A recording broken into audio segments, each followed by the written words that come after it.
Nós vamos falar um pouquinho agora também logo na sequência, sobre autoliderança e autogestão. Logo na sequência. Então, se a identidade é o ponto de partida para a construção de futuros desejáveis, o que nós chamamos de identidade no PISC? Nós chamamos de identidade personificar um eu e empoderá-lo para que ele possa, então, ser gestor de si, dos seus estados emocionais, das suas emoções. Então, essa é a ideia fundamental.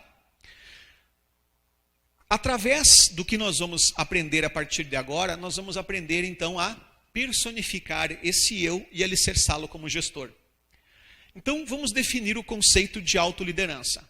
Autoliderança é um processo através do qual as pessoas influenciam a si próprias de maneira a alcançar autodireção, automotivação, para se comportar e executar o que precisa de maneira efetiva no alcance de seus objetivos e qualidade de vida desejada.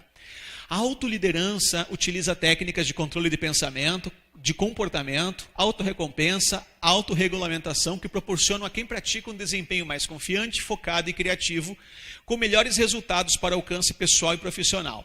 A autoliderança hoje de grande interesse, particularmente para lideranças, empresas e instituições. Pessoal, uma coisa que eu quero dizer que eu acho extremamente importante e é um diferencial nosso aqui para vocês, por exemplo, quantas instituições do Brasil tem que dão cursos de liderança? Milhares, não é? Milhares de instituições dão curso de liderança. Agora, como nós falamos, de acordo com a Cato, a pesquisa da Cato, o que boicota uma liderança são as questões pessoais. Pergunta, se para que eu lidere pessoas, liderança é influenciar pessoas em uma direção definida, se eu quero liderar as pessoas, não é importante que antes de eu influenciar os outros, eu consiga administrar muito bem a mim, as minhas emoções, os meus estados, que eu aprenda a me autoliderar e autogerir primeiro? Faz sentido isso, né? Primeiro eu aprendo a ser alguém estável, sendo que é importante o que eu vou dizer. O conceito de estável não existe, tá? Interessante, né?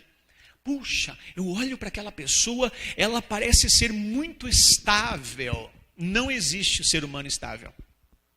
Existem duas coisas. Três, na verdade. Primeira, é pessoas que são instáveis e você vê claramente que estão lá em cima, estão lá embaixo, altos e baixos, né?